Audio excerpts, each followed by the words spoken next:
ရှင်မရင်ဖြစ်လာပြီးတော့ BC 966မှာတော့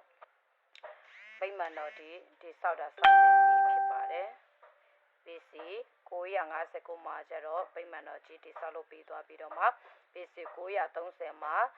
သူရဲ့နိုင်ငံပေါ့နော်နှစ်ပိုင်းဖြစ်သွားတာဖြစ်တယ် BC 880မှာကျတော့အေလီယာကအေရီယာရဲ့သာသနာခေတ်ပေါ့နော်ဖြစ်ပြီးတော့မှ BC 850မှာကျတော့အာမင်ကြီးတည်ဆုံသွားတဲ့အကြောင်းဖြစ်ပါတယ်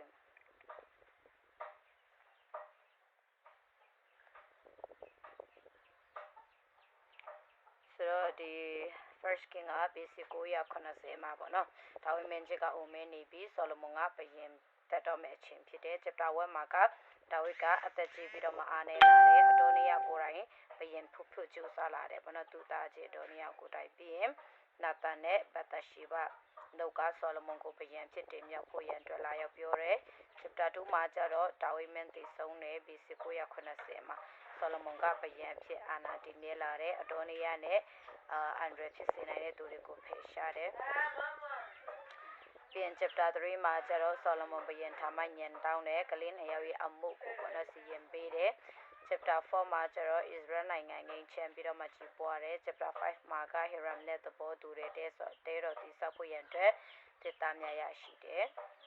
chapter 6မှာကျတော့ Solomon Temple စတင်တယ်ဘောနော် BC 966မှာ chapter 7မှာကျတော့ဖျားအိမ်နဲ့အဆောင်အများဆောက်လုပ်တယ် chapter 8မှာကျတော့ဗိမာန်တော်ပြီးစီးတယ် BC 959 BC ဖြစ်တယ်ပြီးရင်ပရိယန်တက်တာကိုဗိမာန်တော်ထဲထည့်ပြီးတော့ဖျားရဲ့ဘုံတော်ကိုဗိမာန်တော်ကိုပြည့်စည်တယ်ပြီးရင်chapter 9မှာကျတော့ဖျားတတိပေးတယ်နာခံရင်ကောင်းကြီးခံစားမယ်မနာခံဘူးဆိုရင်တော့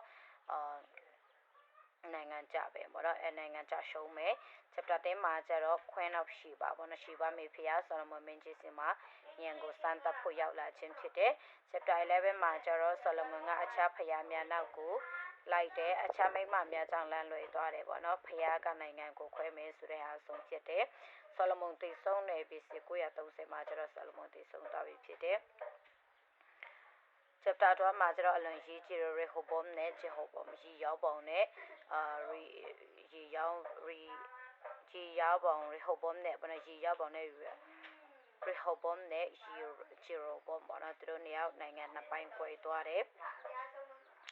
north နဲ့ short ပေါ့နော်တောင်ပိုင်းနဲ့မြောက်ပိုင်းis အီတီလာနိုင်ငံတောင်ပိုင်းဂျူဒာနိုင်ငံဆိုပြီးတော့နှစ်ပိုင်းခွဲတယ်အခန်းကြီး73ကနေ16ကကျတော့ဂျေရိုဘုံကရွှေနွားရုပ်တုကိုတည်တယ်လူများကိုဖျားမလန်းလွဲစီတယ်မကောင်းတဲ့ဘယင်တွေစက်တိုက်ဖြစ်တယ်